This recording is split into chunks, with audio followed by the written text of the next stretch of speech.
अमावस्या पड़ गई, सावन का महीना पड़ गया, ऊपर से ये पावन शिव महापुराण की कथा। धन्य है अलवर के सभी निवासी और आप सब जो बाहर से आए हैं इस पावन कथा का रस तत्व जो ग्रहण कर रहे हैं।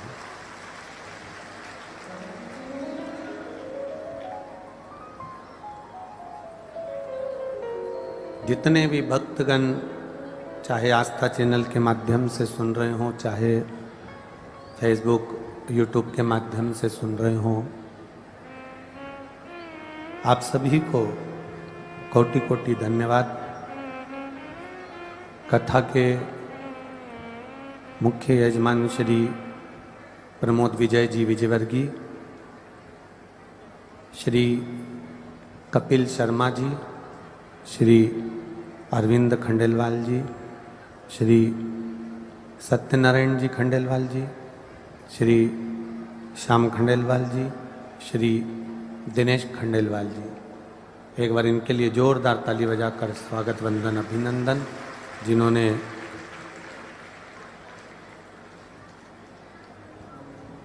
पावन शिव महापुराण की कथा का रस तत्व आप और हमको ग्रहण करवाया। एक सहजता का जीवन, एक सरलता की पूंजी शिव तत्व है।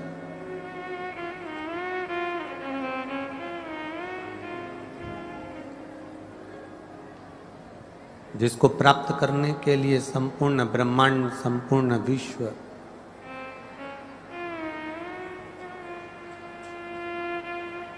किसी न किसी तरह से शंकर भगवान को प्राप्त करने का प्रयास कर रहा है। और इस मृत्यु लोक में आना, भूमि पर जन्म लेना, भूमि पर पहुंचना, मृत्यु लोक में आकर भगवत भजन करना, ये प्रभु कृपा है।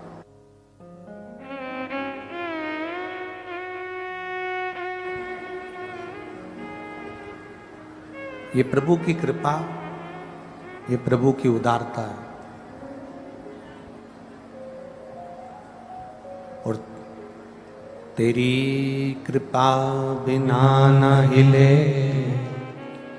एक भी अणु, लेते हैं श्वास तेरी कृपा से तनु तनु। बखान क्या करूं मैं राहों के ढेर का, चपटी बहुत में खजाना कुबेर का। हे गंगाधर मुक्ति द्वार ओमकार तू, भोले ओमकार तू। आयो शरण तिहारी शंभो तार तार तू। ये उसकी उदारता से जो पावन शिव महापुराण की कथा का रस तत्वपन ग्रहण करने बैठे हैं, कहीं ना कहीं उसकी कृपा है अपन सभी पर। पहले एक बात कही आप लोगों से, आज फिर कहते हैं।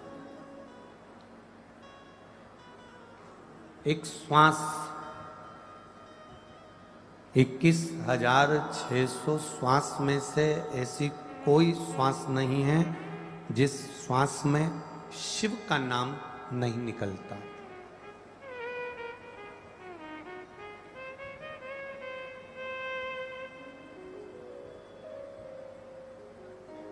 मृत्यु लोक में अगर हम जन्मे हैं, पृथ्वी पर अगर हमारा जन्म हुआ है, मृत्यु लोक में अगर हम जन्मे हैं, पृथ्वी पर हम अगर आए हैं,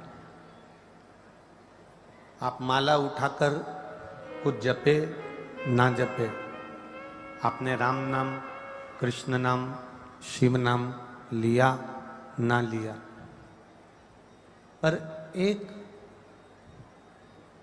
जन्म के समय पर परमात्मा ने हमारे स्वर में, हमारी श्वासों में ओम का नाद दे दिया, ओम का संबोधन दे दिया।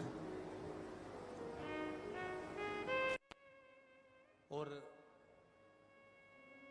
ओम का जो संबोधन दिया है, ओम का जो नाद दिया है, ये जब तक हमारी श्वास चलेगी तब तक ये ओम का संबोधन हम भले जिब्या से राम नाम लें, कृष्ण नाम लें, ना लें, इस श्वास से अपने आप शिव का नाम निकलता ही रहता।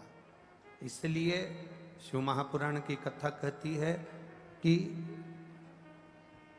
शरीर में जब तक श्वास है तब तक समझना कि शिव तुम्हारे घट घट में, तुम्हारे साथ में विराजमान है। श्वास निकल जाए, समझ लेना कि ये शरीर खत्म हो गया और केवल शव बन गया, अब इसका कोई मोल तत्व नहीं है। शिव के निकलने के बाद में शरीर शरीर नहीं रहता, शव बन जाता। शिव हैं जब तक शरीर है, और जैसे ही शिव गए, श्वास खत्म हो गई, 21,600 श्वासें जो रोज चल रही थी आज पूर्ण हो गई, तो फिर ये शरीर समाप्त होकर शव बन जाता है, और वो शव भी परमात्मा के दरवाजे तक जाता है।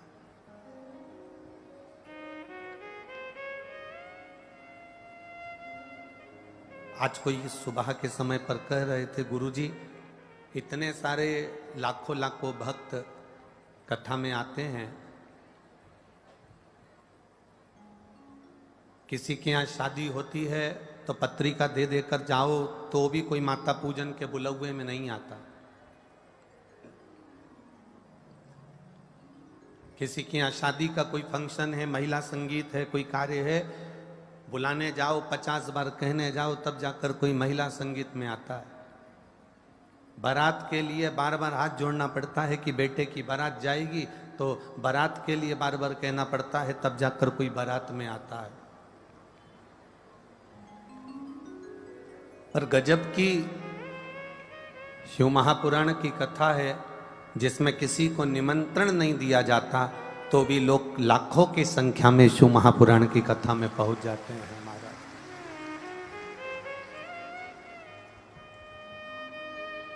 सत्संग से और शमशान से कभी कोई निमंत्रण नहीं आता। ना सत्संग से कोई निमंत्रण आएगा, ना शमशान से कोई निमंत्रण आएगा। सत्संग में भी बिना बुलाए जाना पड़ेगा और शमशान में भी बिना निमंत्रण के जाना पड़ेगा। ये दोनों जगह, सत्संग में से भी कोई निमंत्रण नहीं आएगा, ना शमशान से कोई निमंत्रण आएगा, आपको दोनों जगह जाना है। सत्संग में भी बिना बुलाए जाइए, कोई वीआईपी बनकर नहीं, कोई बहुत करोड़पति बनकर नहीं, कोई धनपति बनकर नहीं, कोई वैभवपति बनकर नहीं। शिव महापुराण की कथा कहती है, आप कितने भी करोड़पति हैं, कितने भी वैभवपति हैं, आपके पास में कितना भी धन हो, पर आप कथा में जब जाना तो मेरे शंकर भगवान जैसे जाना। कुंभज ऋषि के यहाँ मेरे भोलेनाथ माता सती को लेकर कथा में पहुँचे। कुंभज बाबा के चरणों में शंकर भगवान ने नमन करा। सती मैया से भोलेनाथ जी ने कहा कि ये कुंभज ऋषि हैं, इनको प्रणाम करो। सती मैया प्रणाम करने में पीछे हटी।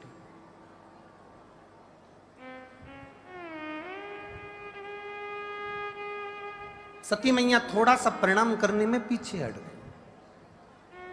कारण क्या था?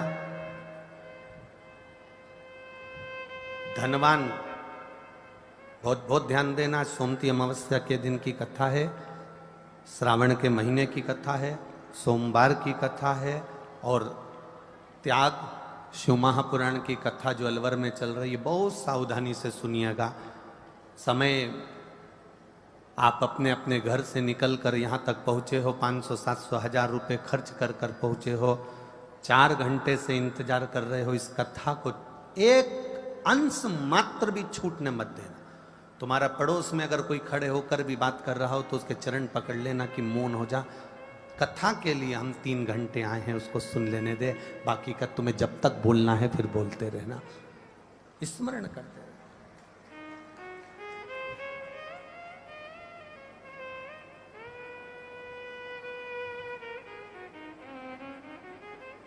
शंकर भगवान माता सती को लेकर कुंभज ऋषि के यहाँ गए।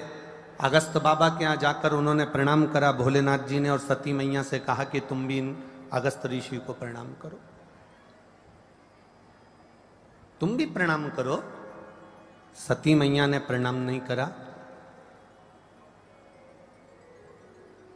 क्योंकि ये अगस्त ऋषि दक्ष प्रजापति के यहां कई बार आकर बैठते थे। ये अगस्त ऋषि दक्ष प्रजापति के यहाँ जब चाहे जब आ जाते थे, बैठ जाते थे, स्मरण होता था, बातचीत होती थी, मिलते थे, जुलते थे, आते थे, जाते। क्योंकि दक्ष प्रजापति है, मतलब उसकी अवधि, उसका पद बहुत ऊंचा पद है।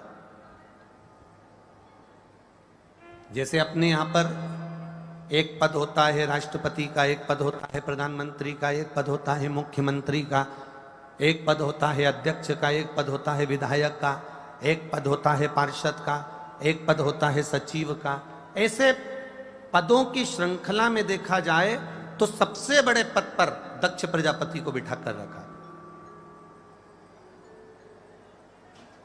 अब इतने बड़े पद वाले की बेटी माता सती, जिसके यहां करोड़ों की संपदा हो, करोड़ों का वैभव, और उसकी बेटी माता सती आज कुंभज बाबा के यहां पहुंची और शंकर भगवान ने प्रणाम करा, पर सती मैया प्रणाम नहीं करी। कारण केवल इतना था, सती मैया को लगा ये कुंभज ऋषि तो मेरे यहाँ आते रहते थे, ये कुंभज ऋषि से तो मैं बात करती रहती थी, ये कुंभज ऋषि तो मेरे पिता के घर में आ जाते थे, बैठते थे, बात होती थी, सब कुछ। यहां मेरे पिता की सभा में ये बैठते थे और बातचीत होती थी। एक विधायक तुम्हारा दोस्त है, एक इंजीनियर तुम्हारा दोस्त है, एक कलेक्टर तुम्हारा दोस्त है, एक एसपी तुम्हारा दोस्त है, एक डॉक्टर तुम्हारा दोस्त है, एक कमिश्नर तुम्हारा दोस्त है, पर शिव महापुराण की कथा कहती है वो तुम्हारा दोस्त है, मना नहीं। घर पर मिलोगे तो दोस्त जैसे मिलना, पर अगर वो अपनी कुर्सी पर बैठा है तो पहले उस कुर्सी का अधिकारी है, उसका सम्मान होना चाहिए, उसका आदर होना चाहिए, उसका सत्कार होना चाहिए।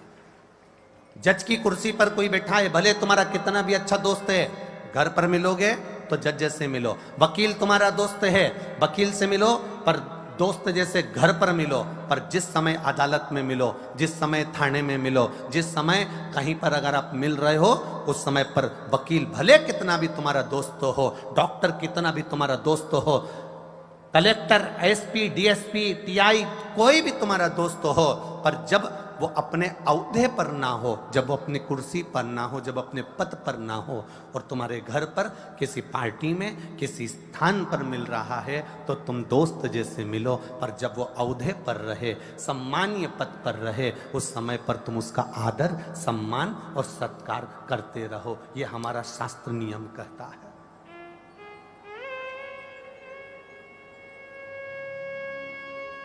ये हमारा शास्त्र नियम कहता है। सती मैया ने इस नियम को नहीं माना। माता सती ने, दक्ष प्रजापति की सभा में बैठते थे कुंभज बाबा, तो माता सती के मन में ये आ गया कि ये तो मेरे यहाँ आते थे, बैठते थे, बैठ कर चले जाते थे, बातचीत कर कर चले जाते थे। तो सती माता ने प्रणाम नहीं करा, शिवजी ने प्रणाम करा। फिर भोलेनाथ जी ने जब बार बार माता सती से कहा कि ये अगस्त ऋषि, ये कुंभज ऋषि हैं, प्रणाम करो, तब माता सती ने प्रणाम करा। बहुत अंतर है महाराज, धनवान में और कुलवान में अंतर आ जाता है। हमने एक बात पहले कथा में कही थी, आज फिर कहते हैं। कार देखकर कभी अपने घर की बहू मत लाना। कार देखकर बहू को लेकर मत आना। अगर घर में बहू को लेकर आना तो संस्कार देखकर लेकर आना कि ये संस्कारवान है कि नहीं है, ये आदर करेगी कि नहीं करेगी, सम्मान करेगी नहीं करेगी, सत्कार करेगी कि नहीं करेगी। कार देखकर ना लाइए, संस्कार देखकर लाइए। धनवान और गुणवान दोनों में अंतर होता है। धनवान जो होता है वो झुकने को तैयार नहीं होता, और गुणवान जो होता है वो एक बार अगर किसी ने कह दिया कि प्रणाम कर लो, एक बार किसी ने कह दिया नमन कर लो, एक बार किसी ने कह दिया कि आदर कर लो, तो वो आदर कर लेता है। गुणवान गुणवान होता है, धनवान धनवान होता है। डीले कम करो थोड़ा सा। धनवान धनवान होता है और गुणवान गुणवान होता है। एक आदर का क्रम, भले आपके पास में संपदा हो, भले आपके पास में वैभव हो, भले आपके पास में प्रतिष्ठा हो, भले आपके पास में कुर्सी का पद हो, परंतु उसकी एक गरिमा आपके भीतर होना चाहिए। एक गरिमा आपके भीतर होना चाहिए।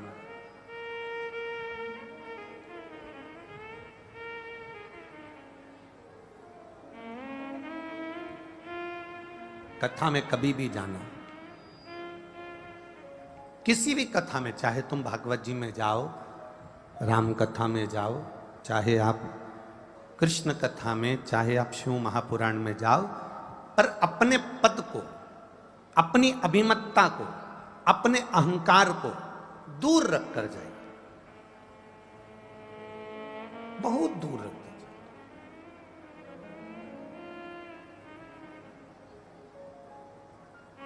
सत्संग में और शमशान में निमंत्रण नहीं भेजा जाता। शमशान से भी कोई निमंत्रण नहीं आएगा कि आप लेकर इसको शमशान तक मुर्दे को आइए। सत्संग से भी कोई निमंत्रण नहीं आएगा कि आप कथा में आकर बैठिए। ये निमंत्रण नहीं देना है आपको, तो सीधा सीधा कह देना है साहब शिव महापुराण की कथा है। कोई कहे कि गुरुजी बताओ, सेठ जी हम कथा करवा रहे हो, आप यजमान हो, हमें आगे बैठना है, हमें बीच में बैठना है, हमें यहाँ बैठना है। कथा का एक नियम होना चाहिए, कितना भी पहचान वाला आए और किसी का भी अगर फोन आए कि आपके नगर में कथा हो रही है, आपके क्षेत्र में कथा हो रही है, हमको आना है, हमको पहुंचना है, उस जगह पर कथा की समिति हो, कथा का आयोजक हो, कथा का यजमान हो, उसको हाथ जोड़कर कह देना चाहिए पहले आना और पहले बैठ जाना, पहले आना और पहले पा लेना। ये तुम्हारे भीतर का भाव होना चाहिए।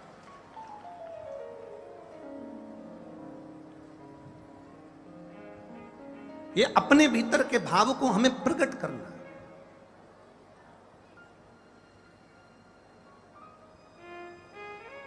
किसी को निमंत्रण ना देते हुए बस इतना निमंत्रण जरूर दो कि ये सत्संग है, ये शिव पुराण है, ये राम कथा है, ये भगवान का भजन है। अब इसमें आओ, बैठो और अपने जीवन को सार्थक बनाओ। आओ, बैठो और अपनी जिंदगी को आनंदित करिए। ये आपके ऊपर है कि आप कहां बैठ रहे हैं।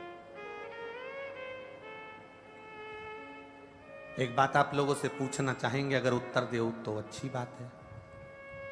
जिसके पांव दुखते हैं, जिसके पांव में तकलीफ होती है, जिसकी कमर में तकलीफ होती है, जिसकी कमर दुखती है, पांव दुखते हैं, वो कुर्सी ढूंढते हैं कि नहीं ढूंढते हैं? बोलो, जम के बोलो जरा। बैठने के लिए कथा में आए हो, ढेर सारे आए हो। जिसका पांव दुखता है वो भी कुर्सी ढूंढेगा, जिसकी कमर दुखती है वो भी कुर्सी ढूंढेगा। कमर दुख रही है, पांव दुख रहे हैं, तो आपने कुर्सी ढूंढी, कुर्सी नहीं मिली तो कोई दीवार मिल जाए तो उससे टिक जाऊं, दीवार नहीं मिली तो ईंट मिल जाए उस पर बैठ जाऊं, कोई ऊंचा सा स्थान मिल जाए उस पर बैठ जाऊं, टेबल मिल जाए उस पर बैठ जाऊं, कुर्सी मिल जाए उस पर बैठ जाऊं, कोई खड़ा है उसका सहारा मिल जाए, खंबा मिल जाए, कोई टेबल मिल जाए, कोई बैरिकेड मिल जाए, उस पर बैठ जाऊं। मतलब कमर में अगर दुख रहा है, कमर दुख रही है, घुटना दुख रहा है, तो तुम कुर्सी ढूंढते हो, टेका ढूंढते हो, दीवार ढूंढते हो। शास्त्र कहता है जब कमर में दुखता है, जब कहीं घुटना दुखता है, तो आप कुर्सी ढूंढते हो। शिव पुराण कहती है जिंदगी में जब तुम्हारा दिल दुखे, जब तुम्हारा मन दुखे, तो जैसे सत्संग में तुम कुर्सी ढूंढते हो, तो दिल दुखे तो मेरे महादेव को ढूंढने का प्रयास करना। वो जिंदगी का ऐसा सहारा देता है कि फिर कुछ हमारे पास आनंद के सिवा रहता ही नहीं। घुटना दुखे तो हम कुर्सी ढूंढते हैं, कमर दुखे तो हम कुर्सी ढूंढते हैं, घुटना दुखे तो हम दीवार ढूंढते हैं, कमर दुखे तो हम दीवार ढूंढते हैं। तो दिल दुखे जब, मन दुखे जब, कोई गाली दे दे, अपशब्द कह दे, ताने दे दे, आड़ा टेढ़ा बोल दे, जब तुम्हारा दिल दुखे, उस समय पर तुम कुछ मत ढूंढना। अगर ढूंढना तो केवल एक महादेव का मंदिर ढूंढना, उस मंदिर में जाकर बैठना और शंकर भगवान से अपने दिल की बात कहना, बाबा उसको सुन लेगा। वो जो सहारा देगा, उस सहारे के बराबर दुनिया में कोई सहारा नहीं।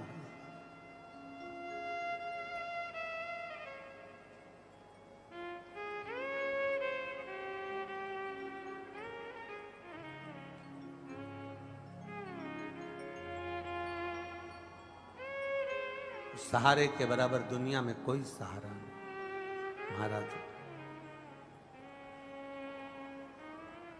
वो कहते हैं ना,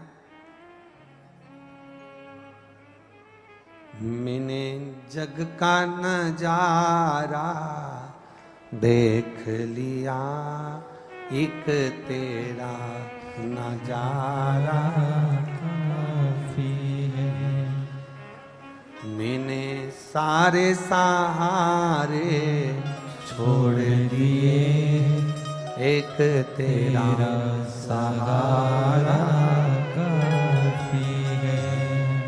पाँव दुखे कुर्सी ढूंढते हो, कमर दुखे कुर्सी ढूंढते हो, दिल दुखे तो मेरे महादेव को ढूंढना, वो मिलेगा।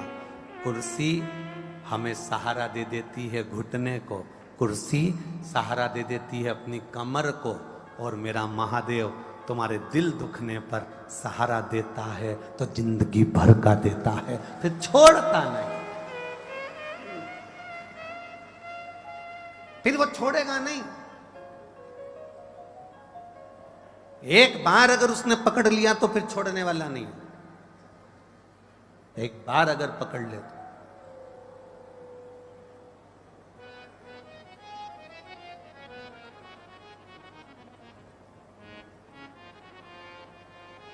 शिव मेरे ओघड़दानी, मेरे त्रिकालदर्शी, मेरे कैलाशी, मेरे अविनाशी की कथा कहती है, शिवजी ने सती का त्याग किया।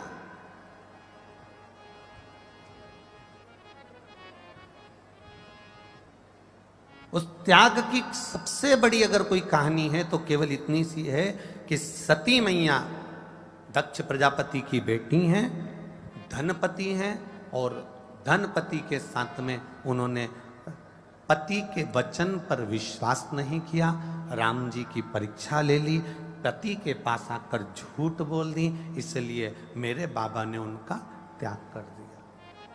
शिव कथा कहती है। दूसरा कारण ये है कि सती मैया धनपति की बेटी होने के साथ में वो थोड़ा सा अहम माता सती के हृदय में सदा रहा। सती में और पार्वती में एक अंतर भारी है। सती मां धनवान है और पार्वती मैया गुणवान है, इसलिए पूरी दुनिया में जितने भी व्रत हैं, पूरी भारत की भूमि पर जितने व्रत होते हैं, कोई व्रत लक्ष्मी जी का नहीं है, भारत की भूमि पर कोई व्रत सरस्वती मैया का नहीं है, भारत की भूमि पर कोई व्रत इंद्राणी का नहीं है, भारत की भूमि पर कोई व्रत किसी देवी का नहीं है। जितना भारत की भूमि पर एक व्रत भारी है वो है माता पार्वती जी का। तीज का व्रत करोगे तो पार्वती जी का है, चतुर्थी का व्रत करोगे तो पार्वती जी का है, छठ का व्रत करोगे तो पार्वती जी का है। आप जितने व्रत देवी जी का करोगे नवरात्रे में तो पार्वती जी का है। भारत की भूमि पर जितने व्रत हुए नारियों के, छोटी तीज, बड़ी तीज, हरतालिका तीज, करवा चौथ, जितने चतुर्थी के व्रत, जितने तीज के व्रत, जितने छठ के व्रत, जितने भारत की भूमि पर हुए, ये सब माता पार्वती जी के हैं। पार्वती के क्यों हैं?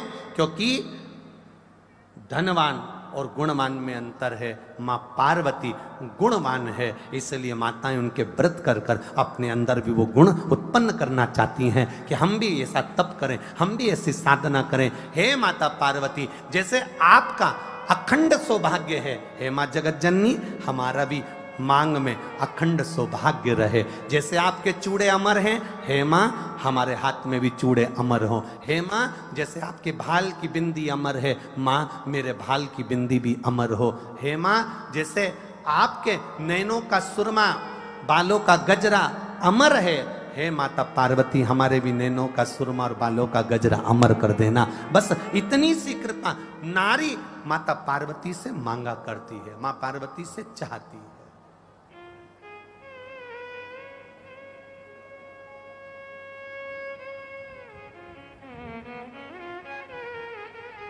ये माता ने, पार्वती जी गुणवान है।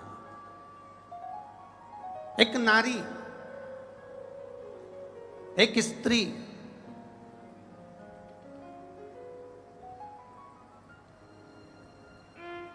अपने परिवार में रहकर, अपने कुटुंब में रहकर, अपने कुल में रहकर गुणवान बनना चाहती है। और शिव कथा कहती है, फिर निवेदन करती है शिव कथा के प्रयास करना कि भक्ति के बल को बढ़ाना।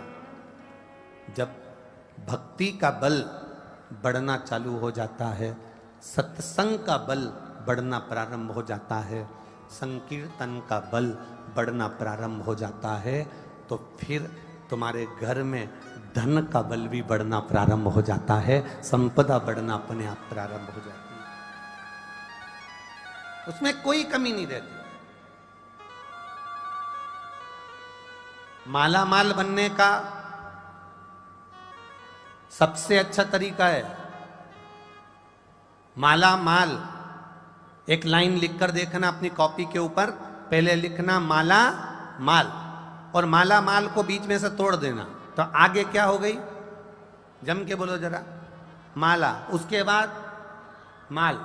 मतलब हमारा शिव पुराण कह रहा है, शास्त्र कह रहा है, हमारे वेद कह रहे हैं, हमारे शास्त्र वर्णन कर रहे हैं कि पहला संबोधन आ गया माला, उसके बाद आ गया माल। माला माल बनने के लिए सबसे पहले तुम्हें पकड़ना पड़ेगी भगवान के नाम की माला।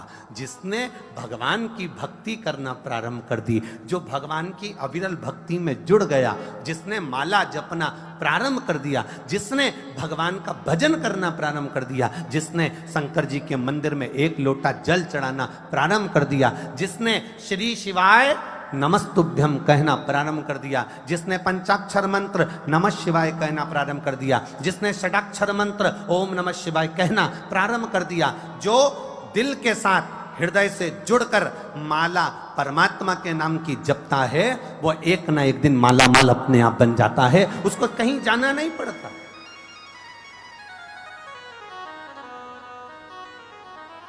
एक पत्र आया है, देखिए।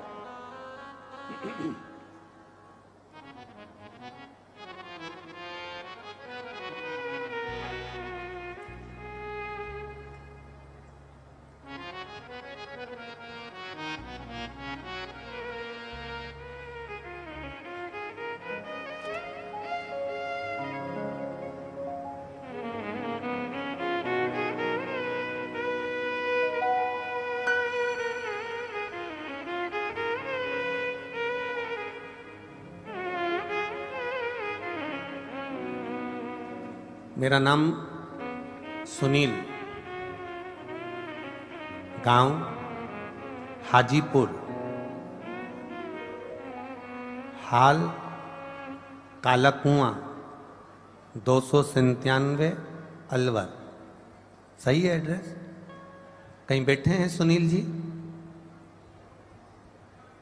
मेरा नाम सुनील, गांव हाजीपुर, हाजीपुर है, हाजीपुर, हाल काला कुआं 297 2/97 अलवर। कहीं बैठे हो सुनील जी तो हाथ हिला सकते हो।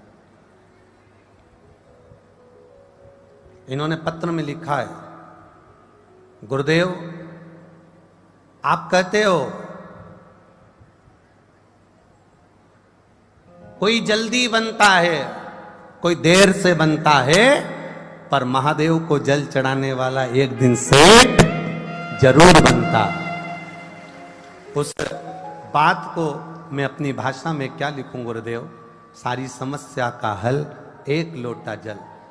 पत्र को आप अपनी एलईडीओं पर, आस्था चैनल पर, फेसबुक यूट्यूब पर आस्था चैनल के साथ पत्र को हम पढ़ते हैं तो आप भी पढ़ा करो। हमारा भी तो समय लगता है तो आपका भी समय लगना चाहिए। तो आप पत्र हमारे साथ में चैनल पर पढ़ सकते हैं। एक लोटा जल सभी समस्या का हल। बाबा मेरी औकात नहीं थी, बाबा ने मुझे इतना दे दिया। केवल एक लोटा जल चढ़ाकर जो मेरे बाबा ने मुझे दिया है, मैं किसको कहूँ गुरुदेव। एक गाड़ी घर में नहीं थी, आज बाबा ने मुझे 6 गाड़ी का मालिक बना दिया है। बाबा मेरा बेटा पढ़ने में कमजोर था। लोग कहते थे ये जिंदगी में कुछ नहीं कर पाएगा, केवल कहीं की दुकान छोटी मोटी पान की करेगा, बाकी के कुछ नहीं करेगा। मेरा बेटा पढ़ा लिखा नहीं था। बाबा क्या कृपा मेरे बाबा ने करी। एक लोटे जल ने हमारा पूरा परिवार एक लोटा जल चढ़ाता है और कथा पर विश्वास करता है, शिव महापुराण पर भरोसा करता है। बाबा मेरा बेटा पढ़ा लिखा नहीं था, आज मेरा बेटा जयपुर के हॉस्पिटल में मैनेजर के पद पर बैठा हुआ है। ये बाबा की कृपा है। बाबा मैं क्या वर्णन करूं, मेरी एक झोपड़ी बनाने की औकात नहीं थी गुरुदेव। मैं क्या वर्णन करूं, आप अगर मेरे आएंगे तो मैं बताऊंगा। मेरी एक झोपड़ी की औकात नहीं थी। जब से जल चढ़ाना चालू करा 50 लाख का मकान मेरे बाबा ने मेरे लिए बनवा दिया। ये कृपा बाबा की है। मेरे मकान का मैं नंबर भी लिखता हूँ 2/97 है गुरुदेव। कभी किसी को मौका लगे तो एक लोटे जल का महत्व मैं उसी मकान में बैठकर दुनिया के लोगों को बता दूंगा कि बाबा हाथ पकड़ता है तो खाली नहीं छोड़ता। ये शिव तत्व है। सुनील जी हाजीपुर हाल काला कुआं 2/97 अलवर। शिव तत्व इसी को कहते हैं। कोई लेट बनता है, कोई जल्दी बनता है, पर मेरे शंकर को जल चढ़ाने वाला एक दिन सेठ जरूर बनता है। वो देता है। बोल बम का नारा है, बाबा एक सहारा है। वो सहज नहीं है, वो सरल नहीं महाराज। उसको समझने वाला ही समझ सकता है, उसको जानने वाला ही जान सकता है। अरे तेरी कृपा बिना न हिले एक भी अणु, लेते हैं श्वास तेरी कृपा से तनो तनो। बखान क्या करूं मैं राखों के ढेर का, चपटी भभूत में खजाना कुबेर का। हे गंगाधार मुक्ति द्वार ओमकार तू, भोले ओमकार तू। आयो शरण तिहारी शंभु तार तार तू। आप ये जितने बैठे हो कथा में, आज अब फिर कह रहा हूं, इस व्यासपीठ से निवेदन करने में पीछे नहीं हटता। जहां कथा करने जाते हैं वहां से आपको हाथ जोड़ के निवेदन करते हैं, जितनी देर आए हो उतनी देर अपने मन को, कोई भी आए कोई भी जाए, अपने को उससे मतलब नहीं। अपना चित्त मेरे महादेव से जोड़ कर बैठना। क्या दे देगा वो 3 महीने के अंदर, आप भी अंदाजा नहीं लगा पाओगे। क्या प्राप्त कर सकते हो आप अंदाजा नहीं लगा सकते, सोच नहीं सकते, विचार नहीं कर सकते। क्या देगा। एक पत्र और आया, देखिए।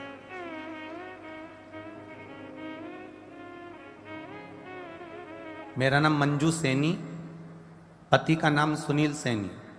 मैं रवेर खेरथल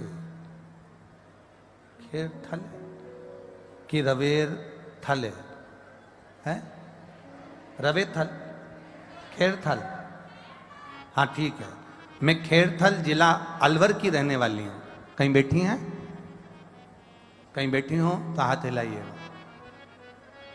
मैं मंजू सैनी, पति का नाम सुनील सैनी, मैं खेरथल जिला अलवर की रहने वाली हूँ गुरुजी। मैं यह पत्र अपनी ननंद जिसका नाम लाजवंती, पति का नाम राजेश सैनी है, जो अलवर के रहने वाले हैं। गुरुजी, मैं बाबा की महिमा का क्या वर्णन करूं। मेरी ननंद लाजवंती की शादी को 20 साल हो गए थे। 20 साल में सारे डॉक्टरों को दिखा लिया, सारा इलाज करवा लिया, जगह जगह जाकर धोख लगवा ली, 50 बार गोदी भरवा ली, पर उसके संतान नहीं हुई गुरुदेव। फिर मेरी ननंद आपकी कथा पर टीवी पर सुनना प्रारंभ कर दी और हम सबको भी बताती थी। उसको 20 साल हो गए थे, संतान नहीं हुई, और ननंद ने भगवान की कृपा से पशुपति व्रत करना प्रारंभ करा, सफेद आंकड़े की जड़ का प्रयोग करना प्रारंभ करा। डॉक्टरों ने तो मना कर दिया था कि इसको बच्चा नहीं होगा। 20 साल के बाद मेरी ननंद ने सफेद आंकड़े की जड़ तुम रुका जय का नाम लेकर शंकर जी पे से 21 बार घुमाकर मंदिर में दोनों पति पत्नी खड़े होकर शिवलिंग का दर्शन करते हुए लाल धागे में कमर में बांध ली और घर आ गई। गुरुदेव, बाबा के मंदिर रोज जाने लगी, जल चढ़ाती, बाबा से कहती बाबा सबकी झोली भरी है। मैंने कथा में सुना है वो सीहोर वाला महाराज चिल्ला चिल्ला कर कहता है सबको दिया तो मुझे क्यों छोड़ दिया बाबा। बस 15 दिन निकले थे और गर्भ ठेर गया। 20 साल के बाद गर्भ ठेरा गुरुदेव, 20 साल के बाद गर्भ ठेरा। जब जांच शुरू हुई डॉक्टरों की तो डॉक्टरों ने कह दिया कि इसके गर्भ में जो बच्चा है वो बेकार है, गला हुआ है, उसके पांव बेकार हैं, उसका शरीर बेकार है, इस बच्चे को बाहर निकाल दो, जन्म मत दो। डॉक्टरों ने कह दिया।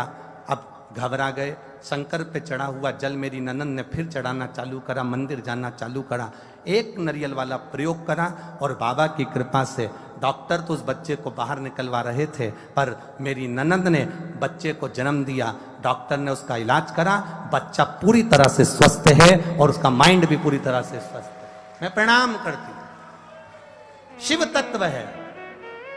बच्चा आया हो तो उसको लेकर आ सकते हैं, अगर बच्चा लाए हो कथा में तो ला सकते। ये शिव है। गुरुदेव, ये बाबा की कृपा नहीं तो और क्या है। शिव तत्व है। ओ घड़ी शंकर त्रिकालदर्शी कैलाशी अविनाशी, खाली ना जाता कोई दर से तुम्हारे, खाली न जाता कोई दर से तुम्हारे, मैं भी खड़ी हूँ नंदी बाहें पसारे, अपने हृदय से लगा लो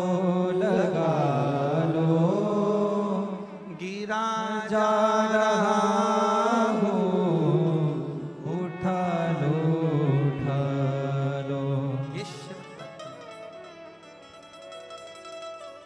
ये उघड़ी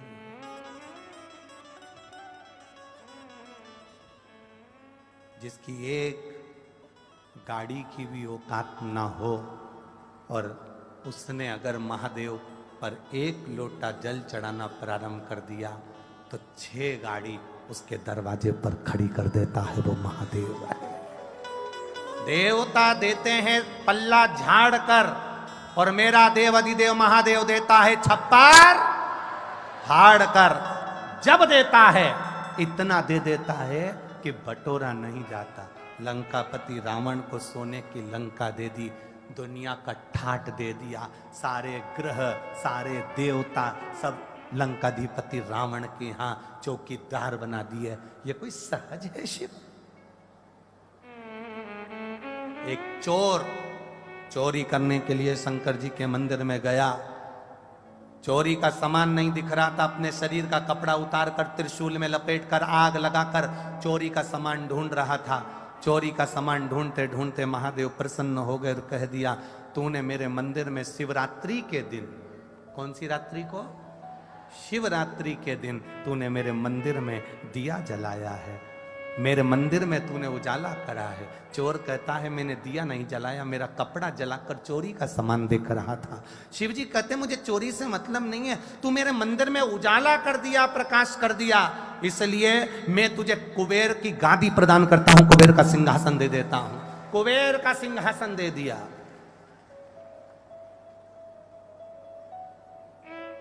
जो असली कुबेर था वो नीचे उतर गया और चोर कुर्सी पे जाकर बैठ गया।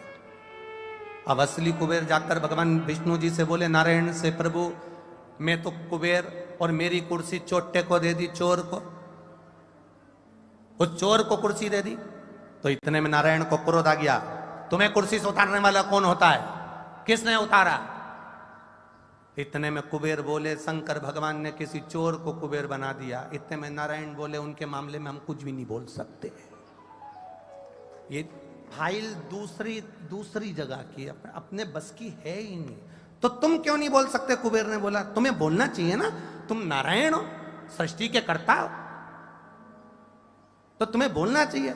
भगवान विष्णु बोले, हम नहीं बोल सकते, क्योंकि ये जो मेरे चरणों में लक्ष्मी बैठी है ना, ये भी उन्हीं ने मुझको दी है। अब इतना उपकार है कि मैं बोलूं तो बोलूं कैसे? ऐसा कोई एक देवता बता दो जिस पर शिव ने उपकार ना करा हो। राम जी महाराज जब समुद्र से पार उतर रहे हैं, लंका पर चढ़ाई करने जा रहे हैं, तो शिवलिंग की स्थापना कर रहे हैं। राम जी से कह दिया, चिंता मत करना। राम जी कहते हैं वो आपका भक्त है। शंकर भगवान कहते हैं भक्त है तो क्या हुआ? मैंने उसको कहा था, रावण मांग तुझे क्या चाहिए? रावण कहता है मेरे को सोने की लंका दे दो, मुझे राशि ठाट दे दो, मुझे ये दे दो, मुझे वो दे दो। रावण से मैंने फिर पूछा, तुझे और कुछ चाहिए तो बोल। रावण और चाहिए तो बोल। रावण ने कहा, कोई देवता अगर मनुष्य बनकर आए तो मेरे प्राण हर सकता है, पर कुछ भी नहीं चाहिए। भगवान शिव कहते और कुछ मांग ले। रावण से कहते रहे पर रावण ने नहीं मांगा। शंकर भगवान ने कहा, रावण अगर तू चाहे तो तू जब युद्ध लड़ेगा उस युद्ध में तू मुझे शामिल कर सकता है। रावण कहता है मैं इतना विद्वान पहले से, मैं ऐसा वीर पहले से, मुझे तुम्हारी जरूरत ही नहीं पड़ेगी। शंकर भगवान ने राम जी से कह दिया, बड़ा कल्याण करा, अब तुम जाओ और रावण पर चढ़ाई कर जाओ, कोई दिक्कत वाली बात नहीं है, तुम चिंता मत करना। तो प्रभु राम जी ने कहा, आपके भक्त के प्राण छूटेंगे तब आप सामने खड़े होकर देखते रहोगे? रावण के प्राण छूटेंगे तो क्या शंकर भगवान दूर खड़ा देखता रहेगा? शंकर भगवान ने कहा, मैंने रावण से कहा था और मांग ले, रावण तेरे प्राण छूटे तब तक का मांग ले। रावण ने कहा मुझे जरूरत नहीं, युद्ध के मैदान में भी भोलेनाथ तुम्हें आने की जरूरत नहीं है, मैं मरूं तब भी मेरे भोलेनाथ तुम्हें सामने आने की जरूरत नहीं है। इसलिए शंकर भगवान ने कहा मैं सामने आऊंगा नहीं, प्राण तू ले जाना। ये शिव तत्व है हमारा। भगवान कृष्ण की 16,108 रानियां, एक रानी से औलाद नहीं हुई, संतान नहीं हुई। तब गर्गाचार्य बाबा से पूछा, मेरी 16,108 रानी, इनकी औलाद नहीं, संतान नहीं, कुछ कृपा करो। भगवान ने कहा एक काम करो, एक एक रानी के साथ 11-11 दिन तक बैठकर शंकर भगवान का अभिषेक करो। शिव जी का अभिषेक करना प्रारंभ करा, एक एक रानी के साथ 11-11 दिन तक अभिषेक करा। शंकर भगवान प्रसन्न हो गए। शिव जी ने आकर वर दे दिया, मांगो कृष्ण क्या चाहिए? भगवान कृष्ण ने कहा मेरी रानियों से संतान नहीं। शंकर भगवान ने कहा तुमने एक रानी के साथ बैठकर 11 दिन तक मेरी पूजन करी है, इसलिए एक रानी से 11-11 संतान होगी। 1,77,186 भगवान कृष्ण के घर में बच्चे हो गए शंकर जी की कृपा से। ये देता है छप्पर फाड़ कर।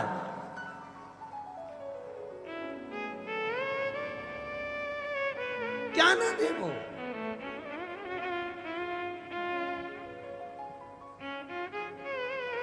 क्या ना प्रदान करे वो।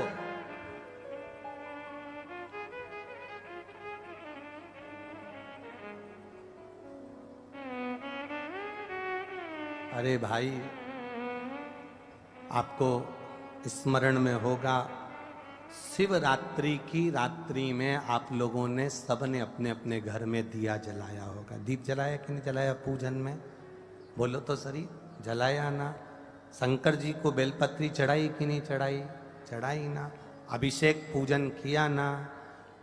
तुमने दिल से, भाव से, मन से शिवरात्रि के दिन रात्रि के समय शंकर भगवान की आराधना करी। भूलवश भी अगर तुमने दिया जलाया है तो मेरा शंकर भगवान जब चोर को कुबेर बना सकता है तो साल भर में तुम्हें भी तो कुछ ना कुछ दे सकता है। इंतजार करो कि तुमने जो पार्थिव शिवलिंग की पूजन करी है रात्रि के समय पर,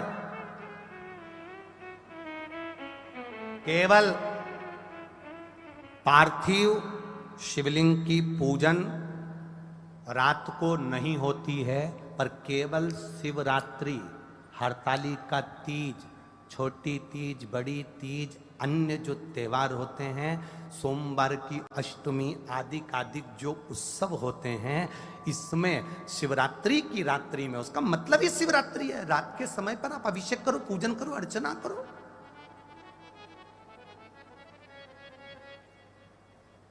उसका काम शिवरात्रि, रात भर आराधना करिए, रात भर अर्चना करिए। एक बार हमने बहुत पहले 2-3 साल पहले कथा में कहा था कि शिव जी का अभिषेक रात में नहीं होना चाहिए, केवल शिवरात्रि एक ऐसी होती है जिसमें शंकर भगवान का अभिषेक रात्रि को होता है और दिल से करना चाहिए, पूजन दिल से करना चाहिए। कुछ विधर्मियों ने हमारी पुरानी क्लिप निकाल के उसको आधा काट लिया और आधा काट कर उसमें ये चला दिया कि रात्रि में अभिषेक नहीं होना चाहिए, तो वो पर उसने पूरी नहीं चलाई कि गुरुजी ने क्या बोला कि शिवरात्रि की रात्रि को रात भर पार्थिव शिवलिंग का पूजन करिए, आराधना करिए, अर्चना करिए। उसने उतना चलाया कि रात को शिवलिंग का पूजन ना करें। बहुत लोग लगे हैं धर्म को खींचने में, सत्कर्म को खींचने में। अधर्मी ढेर पड़े हुए हैं जो कहीं ना कहीं किसी ना किसी रूप में सनातन धर्म को नीचे दिखाने का प्रयास करते हैं। बड़े बड़े औहदे पर बैठकर भी लोग सहजता नहीं रखते। इसलिए तो रामचरितमानस में लिख दिया, ऊंच निवास नीच करतूती और देख न सकई पराई विभूति। दुनिया की विभूति देख नहीं पा रहे, आंखों में चुभ रही है कि कैसे इतना आगे बढ़ रहा है, कैसे ये सब भजन हो रहा। 63 करोड़ लोगों ने अभिषेक पूजन कर ली, दुनिया को चुभ रही है 63 करोड़।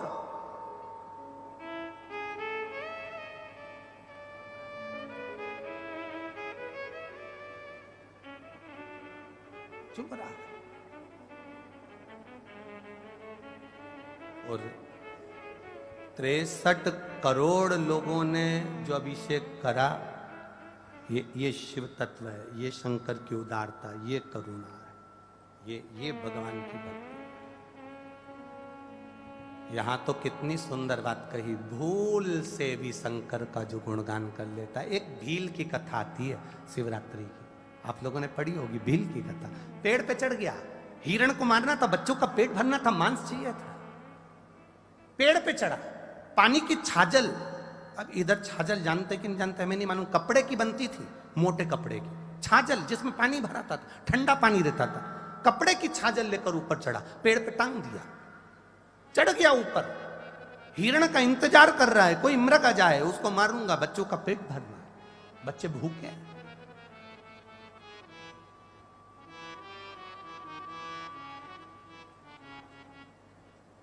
और चला, पेड़ के ऊपर चढ़ गया और पेड़ के ऊपर चढ़कर वो छाजल जो थी वो पेड़ पर टांग दी और पेड़ पे टांगी। अब वो हिरण को देखने के लिए इधर घूमे तो छाजल हिले, छाजल हिले तो उसमें से 2-2 बूंद पानी नीचे गिरता रहे। इधर घूमे 2 बूंद पानी नीचे। इसको नहीं मालूम कि मैं बेलपत्री के पेड़ पर टर्मा, इसको नहीं मालूम कि मैं बेलपत्री के पेड़ पर चढ़ गया।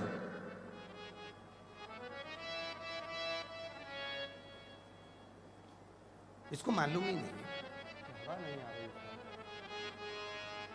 बेलपत्री के पेड़ पर चढ़ाऊं उसको नहीं मालूम, उसके स्मरण में। और नीचे एक शिवलिंग था, बस ठीक है, नीचे एक शिवलिंग था। बेलपत्री गिर रही थी, बूंद बूंद पानी नीचे गिर रहा था, शिवलिंग पर पड़ रहा था। रात्रि के समय पर उसको नहीं मालूम कि शिवरात्रि है और भोले बाबा प्रसन्न होकर प्रकट हो गए। मांग तुझे क्या चाहिए, मैं तुझे क्या दे दूं, बोल। सरल है ना, सहज है मेरा शिव, मैं तुझे क्या दे दूं। खाली न जाता कोई अरे दर से तुम्हारे, खाली न जाता कोई दर से तुम्हारे, मैं भी खड़ा हूँ नंदी बाहे फसारे, अपने हृदय से लगा लगा लो, गिरा जा रहा हूँ, उठा उठा लो।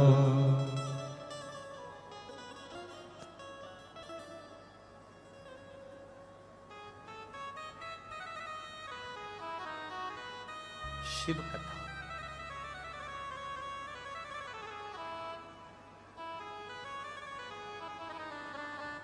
एक कथा आपने टीवी पर सुनी होगी, परली बैजनाथ जी से। सुनी थी? किस किस ने सुनी थी? बैजनाथ में जो कथा हुई थी, परली बैजनाथ महाराष्ट्र में हुई थी, वो सुनी थी। तो सोमानी जी उस कथा को कराए थे और वहीं के एक पार्षद थे,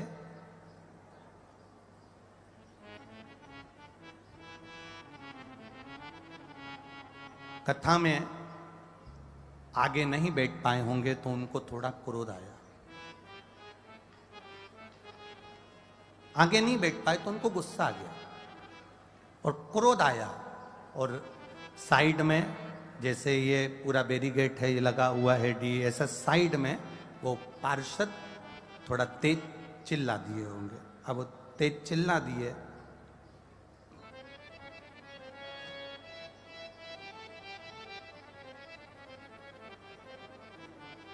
हम फिर कहते हैं बहुत बहुत सावधानी से कथा को सुनना, बहुत दिल से सुनना। आपका वीआईपीपन आपके पास रखिएगा। जब शिव के पास जाओ ना, एकदम खाली होकर जाना, भर कर लेकर आ जाओगे, ये पक्का है। एकदम खाली होकर जाना शंकर के। अब वो जो पार्षद थे, वो उन्होंने साइड में जरा जम के चिल्ला दिया कि मुझे आगे बैठना था, तुमने मेरे को जाने नहीं दे रहे हो, बैठने नहीं दे रहे हो।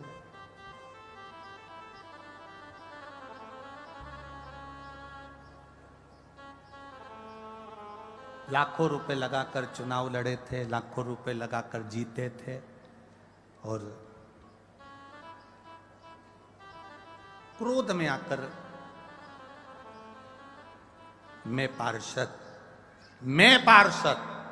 और मेरी वैल्यू नहीं, ये नहीं वो नहीं, चिल्ला चोट कर कर चले गए। आप कभी परली बैजनाथ जाना तो मालूम करना, शरीर में कष्ट हुआ। कथा पूरी हो गई, हम वहां से निकलकर कथा करने के लिए छत्तीसगढ़ चले गए।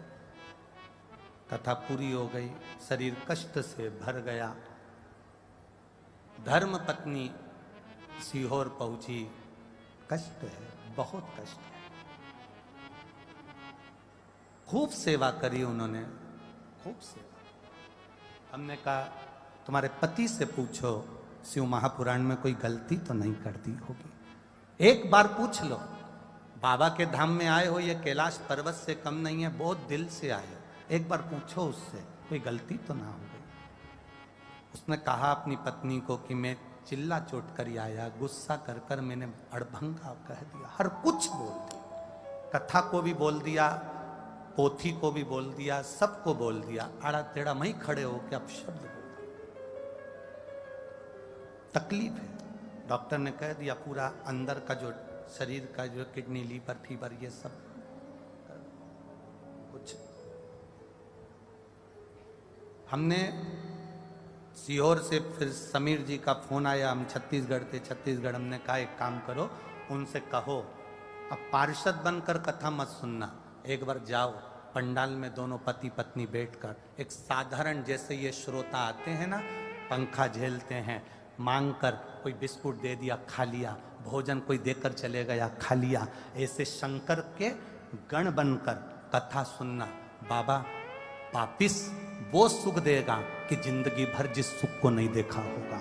और आज वापिस जाकर मालूम करना, राजसी ठाट में शोरूम डल गए, राजसी ठाट में व्यापार ऐसी उन्नति कर ली, ऐसी उन्नति कर ली कि पार्षद की नौकरी, पार्षद को पद से इस्तीफा दे दिया और बड़ा व्यापारी बनकर बैठ गया। ये शिव तत्व है, औघड़ी है वो। लोग कहते हैं शिवरात्रि के दिन तुमने पूजन कराई, रात्रि के समय पूजन कराई, रात्रि के समय शंकर की आराधना कराई।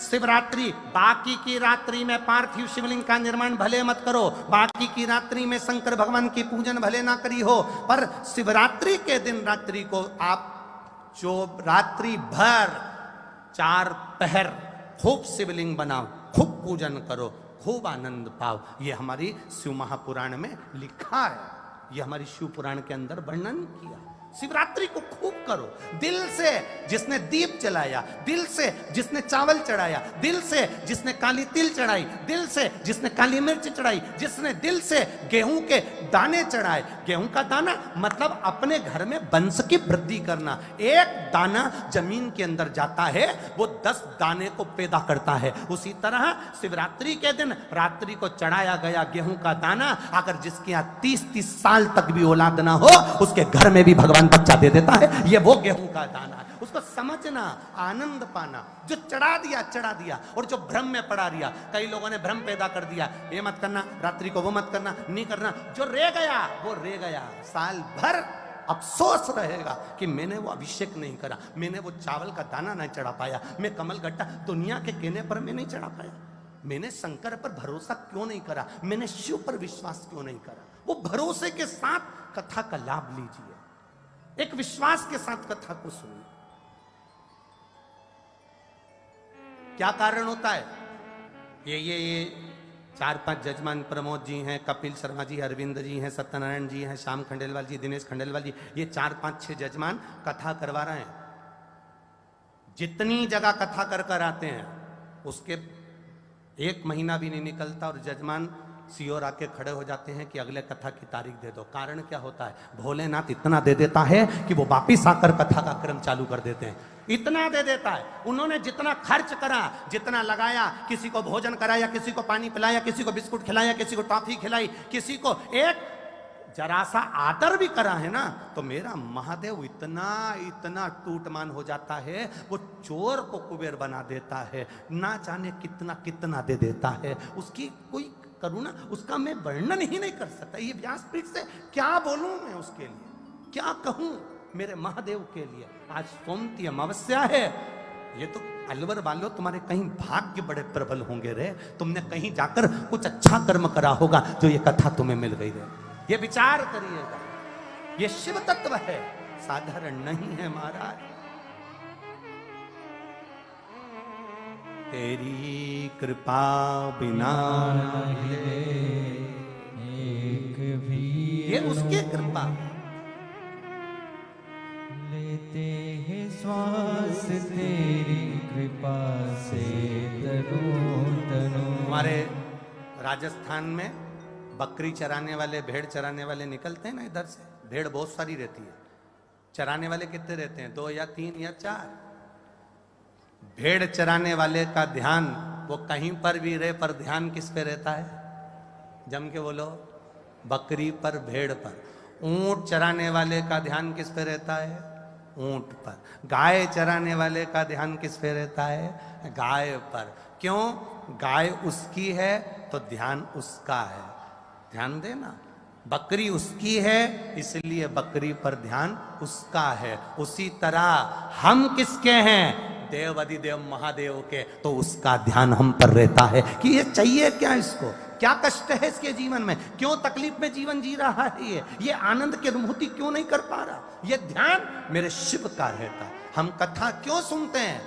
कथा के पंडाल में क्यों जाकर बैठते हैं? करोड़पति होंगे अलवर नगर में, धनपति पड़े होंगे अलवर नगर में, ढेरों शोरूम खुले होंगे अलवर नगर में, संपदा ढेरों की पड़ी होगी अलवर नगर में, पर ये शंकर के भक्तों को एक गिलास पानी नहीं पिला पाए होगे तो अपनी किस्मत को धिक्कारना कि मैंने आखिर इतना धन कमाया और एक गिलास पानी भी किसी प्यासे को नहीं पिला पाया तो मेरी जिंदगी बेकार है। इस जीवन को कहां ले जाओगे?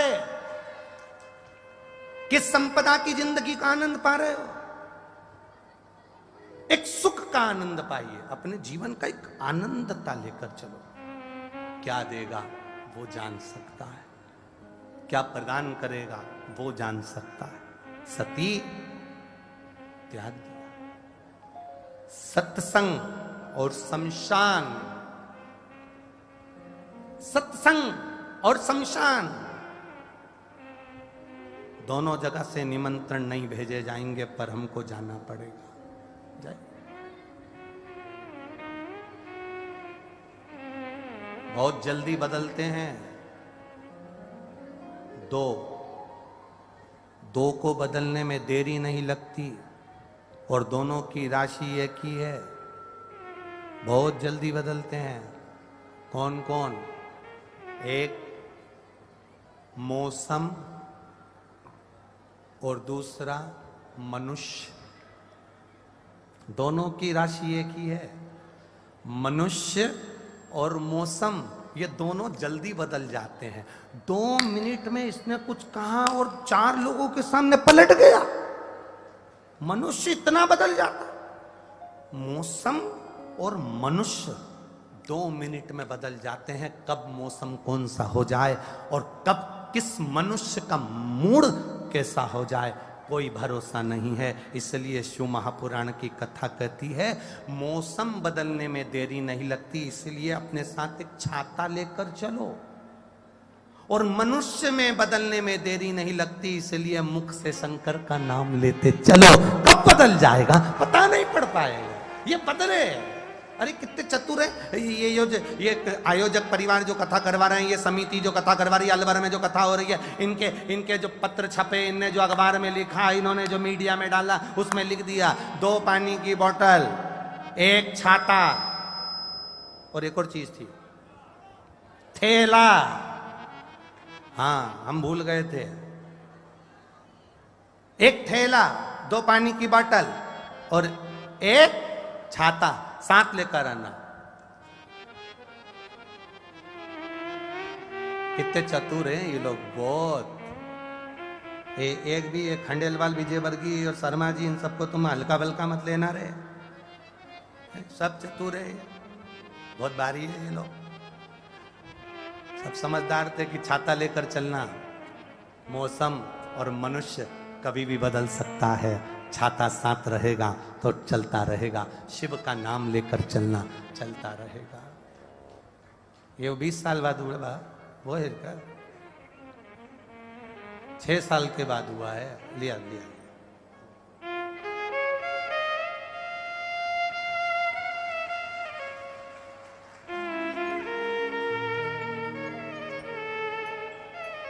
एक छाता लेकर चले, एक थैला इसलिए लेकर चलो, बाबा की कृपा है ये तो। जब वो भंडार लुटाता है तो कम नहीं लुटाता, देकर भेजता ढेरों में। प्रेम वश कथा का एक सुख लीजिए, प्रेम वश कथा का एक लाभ लीजिए, प्रेम वश कथा का एक आनंद लीजिए। ये जीवन की सार्थकता प्रदान कर देगा। जीवन की शिव कथा कह रही है, सती मैया बाबा देवादिदेव महादेव से सम्मुख में है। सती का माता ने, सती माता का शिव जी ने त्याग कर दिया। सती माता का शंकर भगवान ने त्याग कर दिया, केवल एक झूठ के लिए, असत्यता की वाणी के लिए, अपशब्द के लिए। मेरे मां जानकी का स्वरूप धारण करा और राम जी की परीक्षा ली, इसलिए।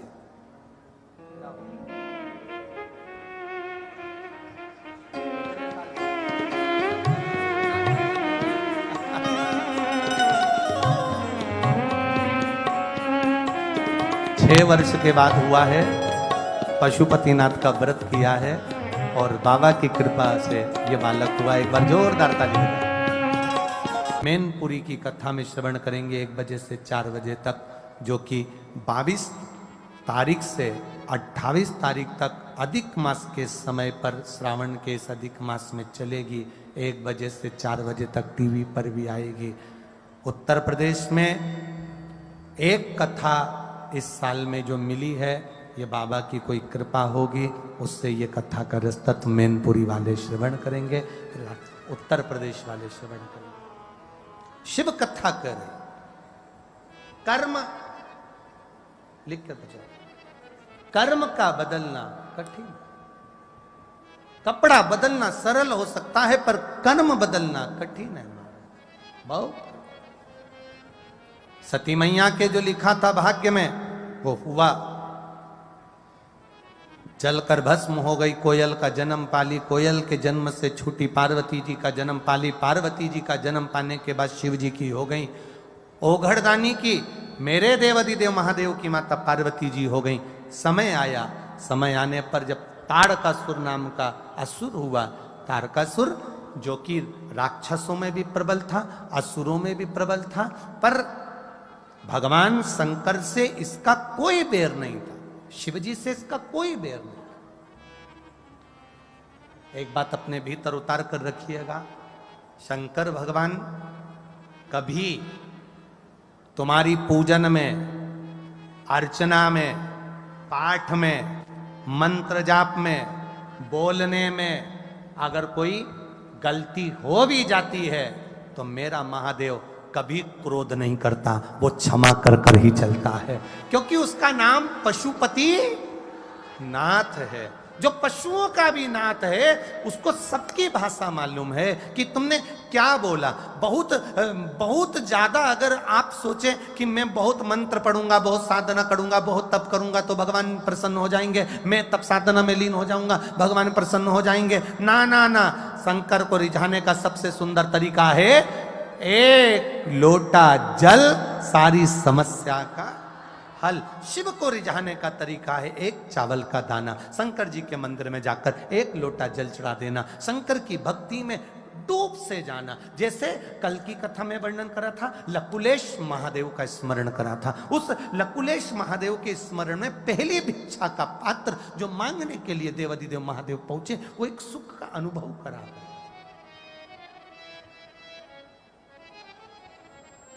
मेरे शिव का कोई द्रोही नहीं है, मेरे शंकर का कोई दुश्मन नहीं है। कई लोग कहते हैं गुरुजी क्या अधिक मास में पशुपति व्रत कर सकते हैं? क्या अधिक मास के सोमवार से हम पशुपति व्रत उठा सकते हैं? हमने पहले भी कथा में कहा था, फिर कहते हैं, सावन के सोमवार का व्रत करते हो तो पशुपति व्रत बाद में करना। शिवरात्रि के सोमवार पड़ जाए, सोमवार का व्रत शिवरात्रि का करते हो तो पशुपति व्रत बाद में करना। अधिक मास का अगर व्रत करते हो तो पशुपति व्रत बाद में करना। नहीं करते हो तो पशुपति व्रत कर सकते हो। 30 त्योहार बीच में पड़ गया, सोमवार का तुम्हारा तीज का व्रत पड़ गया, चतुर्थी का व्रत पड़ गया, एकादशी का व्रत पड़ गया, प्रदोष का व्रत पड़ गया और उस दिन सोमवार पड़ गया, तो तुम जो व्रत करते हुए आए हो पहले वो करो, पशुपति व्रत बाद में कर लेना। ऐसा नहीं पशुपति व्रत जी वाला छूट भी जाएगा तो अगले में कर लेना। पशुपति व्रत, भगवान शंकर कभी किसी पर क्रोध नहीं करता। शिव सबके लिए करुणा सागर। कोई कहता है ये मंत्र गलत बोल दोगे तो शंकर भगवान रुष्ट हो जाएंगे। शिव है कौन? आज तक दुनिया के लोगों को यह नहीं मालूम पड़ रहा कि आप ये मंत्र गलत बोल दोगे शंकर भगवान रुष्ट हो जाएंगे, तुम ऐसा कर दोगे शंकर भगवान रुष्ट हो जाएंगे, तुमने ऐसा कर दिया शंकर भगवान रुष्ट हो जाएंगे। अरे भाई, तुम शंकर भगवान को समझो तो घर में जैसे बूढ़ा बाप होता है, घर में जैसे माँ होती है, माँ और पिता, दादा दादी, नाना नानी, घर का जो बड़ा होता है, ताऊ ताई, घर का जो बड़ा है, बुआ फूफा, मामा मामी, जो घर के बड़े होते हैं, वो घर का जो छोटा सा बच्चा होता है ना, वो जब तोतरा तोतरा बोलता है, छोटा सा बच्चा आड़े टेढ़े काम करता है, तोतरा तोतरा बोलता है, उसको बोलना नहीं आता, अटक जाता है, पोयम सुना रहा है, अटक गया, तोतरा बोल रहा है, रुक रुक के बोल रहा है, तो घर के जो लोग रहते हैं बड़े बड़े, वो बड़े खुश होते हैं, आज कितना सुंदर बोल रहा है, इसको तो बोलना भी नहीं आ रहा, कितना सुंदर बोल रहा है। मेरा महादेव भी तुम्हारे घर का बुजुर्ग है, मेरा महादेव तुम्हारे घर का पिता है,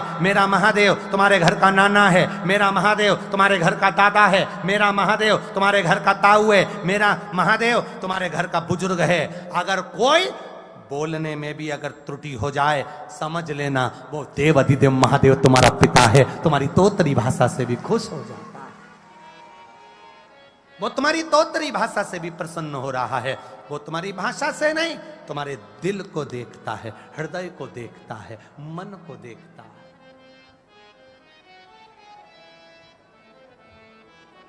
एक बात पूछें आपसे, उत्तर दोगे? अरे बोलो तो रे अलवर वालों।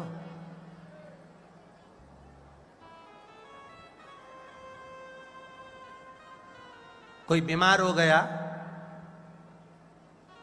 बहुत बुरी हालत हो गई, बहुत बड़ा रोग हो गया, हॉस्पिटल में भर्ती पड़ा, उसका बीमा हो जाता है क्या? अरे जम के तो बोलो, नहीं होता। बीमा हमेशा मेकअप की उम्र में होता है, चेकअप की उम्र में कभी नहीं होता। बीमे का नियम है, बीमा कंपनी बीमा देती है तो मेकअप की उम्र में देगी। कितने साल के हो?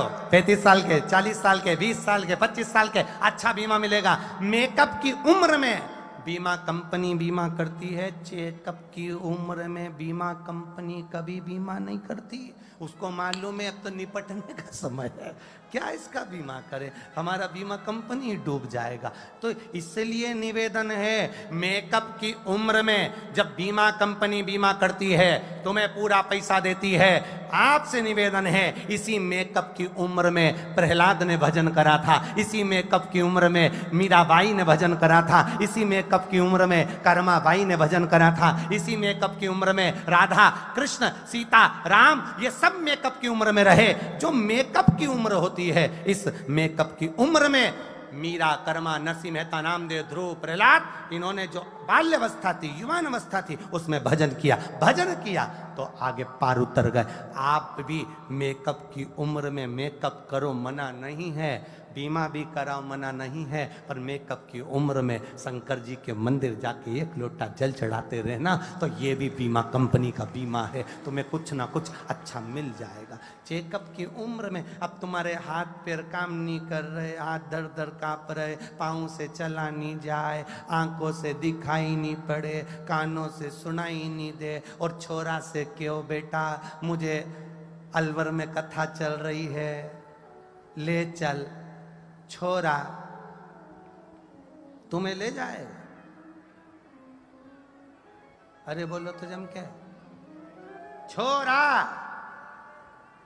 हमने छोरा बोला, छछोरा नहीं, छोरा तुम्हें ले जाएगा। हाथ कांप रहे, पांव कांप रहे, शरीर से बैठा नहीं जा रहा, गाड़ी में भी बैठा नहीं जा रहा, और कहे मुझे शिव पुराण की कथा सुनना, बोलने में भी अटक रहे और शिव पुराण की कथा सुनना, कोई नहीं ले जाएगा महाराज।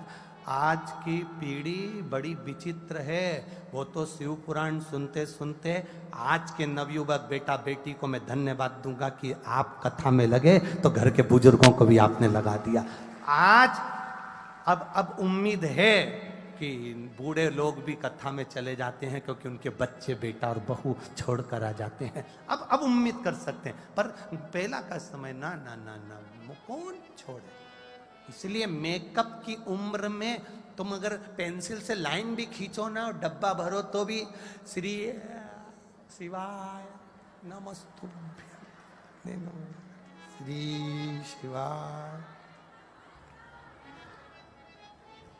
खजूर वाली चोटी भी करो तो श्री शिवाय नमस्तु, पटली भी लगाओ तो श्री शिवाय नमस्तु, जपते रहो, काम करते रहो, नाम जपते रहो। ये कोई तुमसे कहे कि तुम्हें जब टाइम मिले तब भजन करना, तुम्हें जब समय मिले जब भजन करना, तुम्हारे पास जब समय हो तब भगवान का भजन करो, ये व्यासपीठ कभी नहीं कहती कि तुम्हारे पास समय हो जब भजन करो, क्योंकि तुम्हें कभी समय मिलने वाला नहीं है। इसलिए चलते फिरते श्री शिवाय नमस्तुभ्यम जपो। शंकर जी के मंदिर में एक लोटा जल चढ़ाने जाओ, तुम्हारी आवाज वॉल्यूम थोड़ा तेज कर लो, श्री शिवाय नमस्तुभ्यम। अगर पास वाला नहीं बोलेगा उसके कानों में भी चले गया। अगर वो जल चढ़ा रहा होगा, पूजन कर रहा होगा, शंकर जी पे बेलपत्र चढ़ा रहा है और तुमने चिल्ला करके दिया श्री शिवाय नमस्तुभ्यम, पड़ोसी बेलपत्र चला रहा है, तुम जल चढ़ा रही हो, तो उसके बेलपत्र चढ़ाने का फल भी तेरे खाते में चले जाएगा, क्योंकि उसके कानों में शब्द चले गया श्री नमस्तु, पहुंच गया। एक पत्र आया,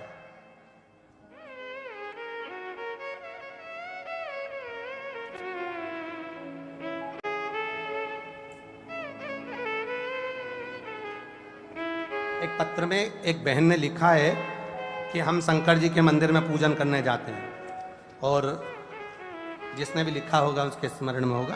तो शिव जी के मंदिर में हम पूजन करने जाते हैं, तो वहाँ पर हम पूजन करते रहते हैं और इतने में कोई आके पानी चढ़ा जाता है। हमने अभी की अभी त्रिपुंड लगाया और किसी ने पानी चढ़ा दिया। अब आप बताओ, मैं उससे झगड़ा करूं कि नहीं करूं? पत्र तो निकालूं पहले।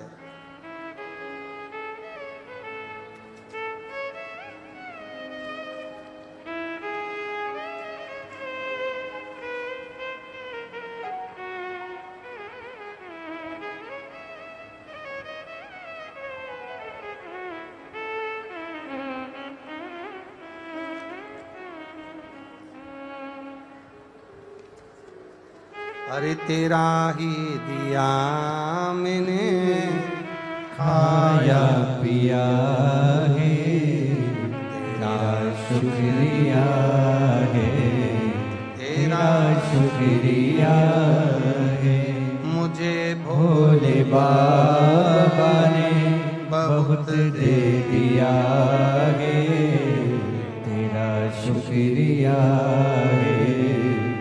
कहीं पत्र गया होगा, जिसने लिखा होगा वो बैठी हो तो उठकर आराम से खड़ी हो सकती है। उन्होंने पत्र में लिखा, हम शंकर भगवान को जल चढ़ाते हैं, हम शिव जी की पूजन करते हैं, त्रिपुंड लगाते हैं, लगा के हम बस ऐसे उंगली हटाते हैं और इतने में कोई दूसरा पानी डाल के चले जाता है। तो हमारा पूजा, हमारा पुण्य हमको मिलेगा कि नहीं मिलेगा?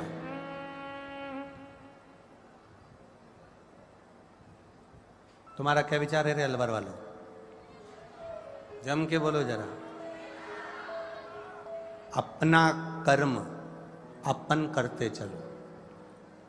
घर का बड़ा बेटा, घर की बड़ी बेटी, घर की बड़ी बहू ये कभी नहीं सोचती कि मुझे यश मिलेगा कि नहीं मिलेगा। वो अपना काम करते हुए चलती है और उसको जो मिला मिल गया, जो मिला मिल गया। अपना कर्म करते चलो।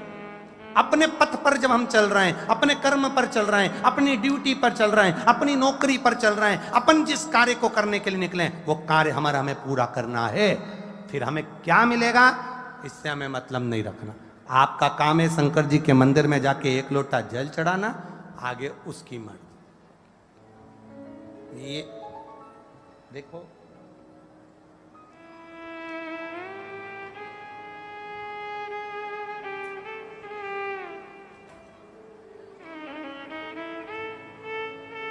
मैं मुन्नी देवी सारस्वत, मथुरा उत्तर प्रदेश से आई हूँ। कहीं बैठी हो?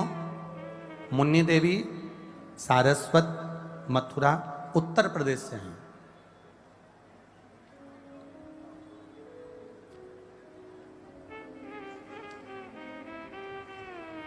शिव जी की कृपा का क्या मैं वर्णन करूं गुरुदेव। मेरा बेटा 7 साल से नौकरी की तैयारी में लगा था और बाबा की कृपा से एक लोटे जल ने ऐसी कृपा करी।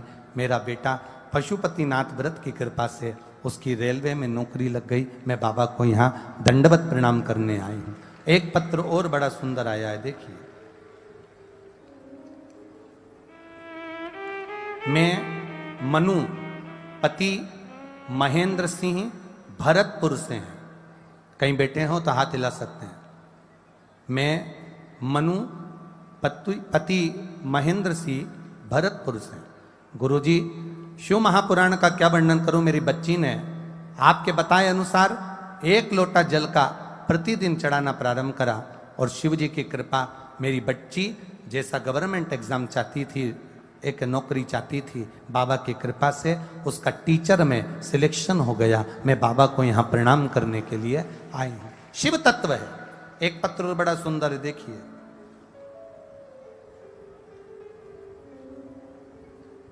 तनिष्क वैष्णव, मैं राजस्थान के भीलवाड़ा जिला तहसील कोटड़ी का निवासी हूँ। भीलवाड़ा जिला तहसील कोटड़ी का निवासी हूँ। कहीं बैठे हैं तो हाथ हिला सकते हैं। आप ही हैं, ऐसा हाथ हिला दो एक बार। कोटड़ी का निवासी हूँ गुरुदेव। मैं 10th क्लास से आर्मी की तैयारी कर रहा था और जब से मैंने तैयारी शुरू की तब से मैं रोज महादेव के मंदिर 1 लोटा जल चढ़ाने जाता हूँ। मैंने कहीं पर कोचिंग नहीं करी, कहीं किसी एकेडमी में जाकर नहीं गया। घर पर ही पेपर की तैयारी करी, फिजिकल की तैयारी करी। आप कहते हो मेहनत पूरी करना, शंकर पर भरोसा रखना। मैंने बाबा पर भरोसा रखा, तैयारी करी। मैंने मात्र 2 महीने की तैयारी में बाबा की कृपा से आर्मी का एग्जाम पहले ही प्रथम में ही सफल प्रयास में पास किया है। मैं बाबा को यहाँ प्रणाम करने के लिए आया हूँ। मेरा फिजिकल टेस्ट भी हुआ, उसमें भी बाबा ने मुझको उत्तीर्ण कर दिया है और बाबा की कृपा से मैं हर परीक्षा में पास होते जा रहा हूँ। ये शिव की कृपा है और अब मैं भारतीय सेना में चयन हो गया है, इसलिए मैं बाबा को यहाँ प्रणाम करने के लिए आया। आजा बाबू, आजा आजा, जल्दी आ, दौड़ कर।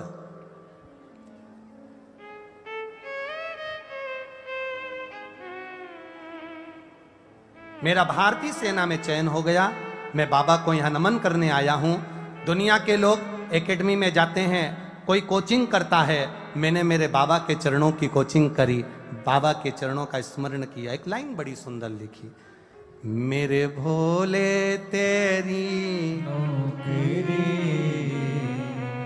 सबसे बढ़िया है, सबसे खरी। जरा आप लोग उसके चरणों की नौकरी करने वाले को क्या मिलता है ये वही जानता है। भाव से कहे, जब से तेरा गुलाम हो गया तब से मेरा भी नाम हो गया। जब से तेरा गुलाम हो गया तब से मेरा भी नाम हो गया। वरना औकात क्या थी मेरी,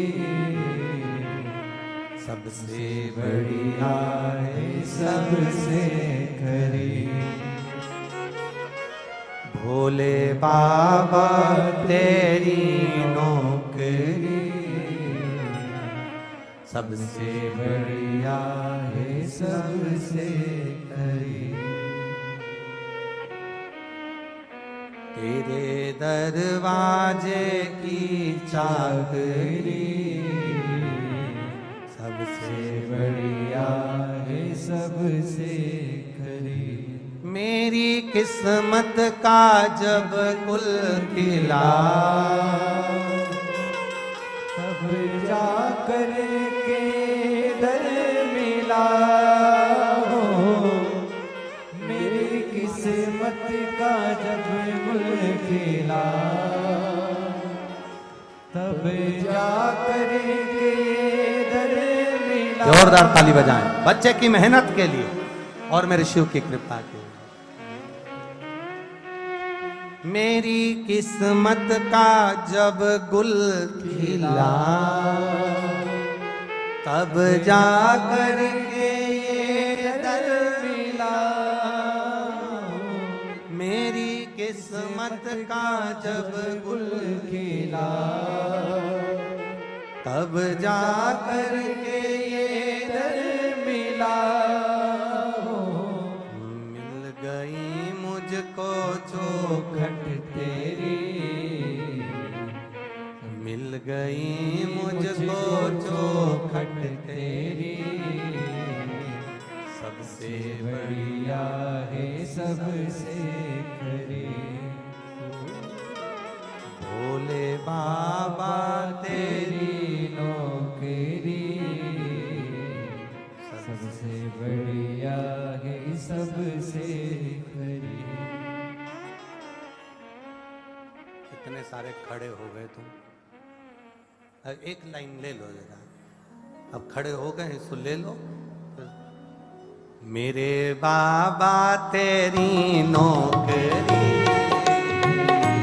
सबसे बढ़िया है सबसे खरी। भोले बाबा तेरी नौकरी, सबसे बढ़िया है सबसे खरी। सबसे बढ़िया है सबसे खरी। मेरे बाबा तेरी नौकरी वो सबसे बढ़िया है सबसे खरी। मेरे बाबा तेरी नौकरी, हो सबसे बढ़िया है सबसे खरी। मेरे बाबा तेरी नौकरी सबसे बढ़िया है सबसे खरी। मेरे बाबा तेरी नौकरी, हो भोले बाबा तेरी नौकरी सबसे बढ़िया है सबसे खरी। भोले बाबा तेरी नौकरी, सबसे बढ़िया है सबसे खरी। छोटा जाओ।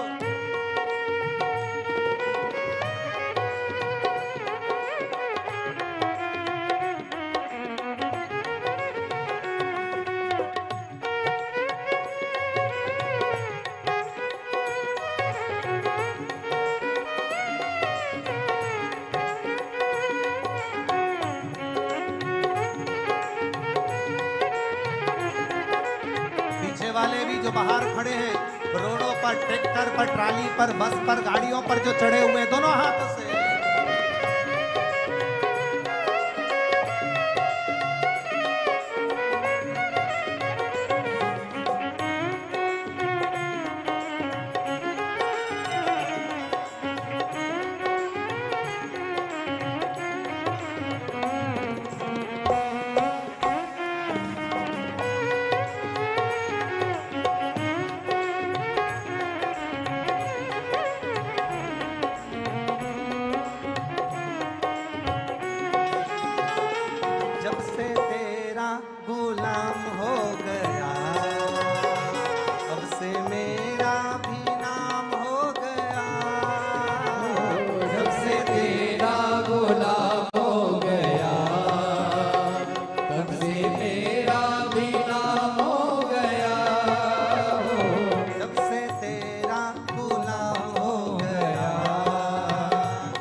सबसे करी, सबसे बढ़िया है सबसे करी, सबसे बढ़िया है सबसे करी, सबसे बढ़िया है सबसे करी। आरा महादेव